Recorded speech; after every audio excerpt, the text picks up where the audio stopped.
Hi Plan Kids! Thursday night. Kagagaling lang natin ng office, kararating ko lang. At galing po ako, lumibot po ako ng Maynila para sa work actually. Pero while doing that, may mga nakita akong item na pinili ko kasi mura lang at gusto ko talaga siya at gusto ko siyang magkaroon. Okay, first ay ito. Giant bonsai. Okay, nakita ko po ito kay Ken Candelara. So, naghanap ako. Well, hindi talaga ako naghanap. Mas nakita ko ito naka-display sa dapitan. So, akala ko hindi binibenta. Tinanong ko lang. Tapos binibenta pala. Originally 300. Natawaran natin ng 250. And then next, itong 2 bags ng succulents na to. Okay? Papakita ko na lang sa inyo. Babalat ako nito.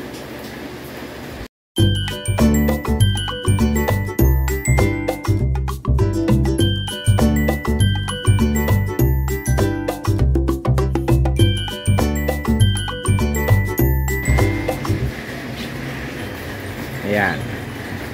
So ito sila. So ito, I forgot what this is. I think this is a Dunes cup na isang pot na malaki that I only got for 50 pesos. Tapos lahat ng ito ay 20 pesos each na. So we have hearts, string of hearts, 4 na pots ng ghosty. Tapos I think this is a marble gold. And then 2 black prints na ang tagal ko nang naghahanap dahil hindi yata uso ngayon. And then 2 crab cactus na binibenta sa iba ng minimum ganyan, mas maliit pa dyan, 50 pesos. Eh ito nabili ko ng 20 pesos lang. So lahat yan I only got for 200. Ayan. Okay? So mga good finds talaga yung nakita ko ngayon. Ngayon, ito pa. Nagpunta ako sa isang garden sa Pasig at nakita ko naman ito.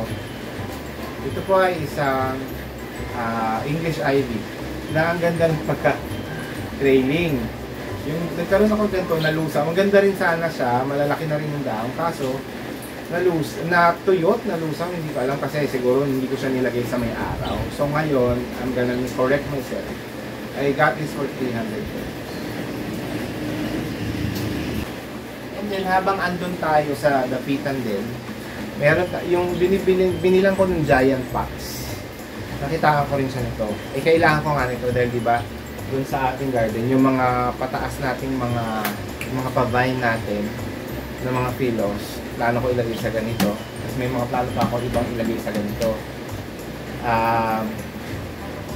Nakuha ko lang po siya ng 70 pesos each. Eh 3. So tinawaran ko pa. 200 na lang. At bumili pa tayo ng isa kasi nga I plan to repot my banana tree. Tapos maglagay ng mga ground cover sa banana kasi gusto ko siyang tumaba para magbunga. So, I got another one for 250 pesos. Laki na. Okay, so yun ang ating plant haul. Let's go to our fish haul. Sid! This is for you and Ate.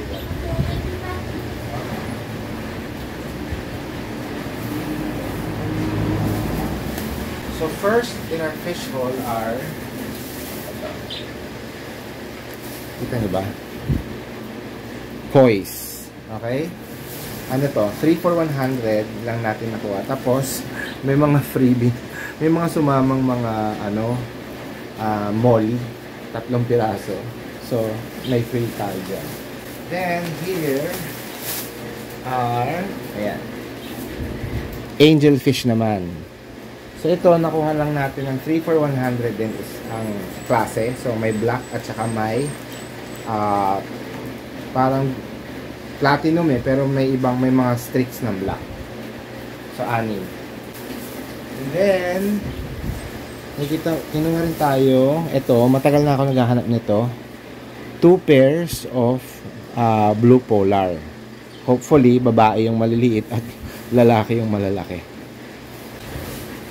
Next is ito. May nakita tayong Oscars naman. Ito ay regular Oscars to. Maliliit lang. So, 3 for 100 din natin nakuha. And then, may nakuha rin tayong mumurahin na 30 pesos ang isa naman. Ay, 25 pesos pala isa. Shinbonkin naman. Malalaking Shinbonkin, dalawa. And then we got more kois. 3 for 100 ulit. Iba namang kulay to. Puro golds and platinums to. So, nagtataka kayo, bakit ang dami kong biniling coin? Kasi nga, nagkasakit yung mga, di ba, namatay yung coin natin dahil natuyot yung ating pan. Yung sumunod na batch na binili natin, nagkasakit naman. Kinain siya ng fish stick, yung parang puto ng isda. So, namatay lahat din. So, pero meron may natira mga 5, ganun. So, ngayon, nagsisimula tayo mag-build. Ito naman, medyo mas malalaki na koi pa rin. Dalawang kulay lang. Okay. So, ilalagay ko na sila doon sa pond at sa kanyang lalagyan. Hindi ko na kayo isasama. Pero, update ko na lang kayo. So, dito ko muna i-end to dahil puro haul naman ito. So, I hope you enjoyed this video. Thank you very much for joining me. Bye, plant kids!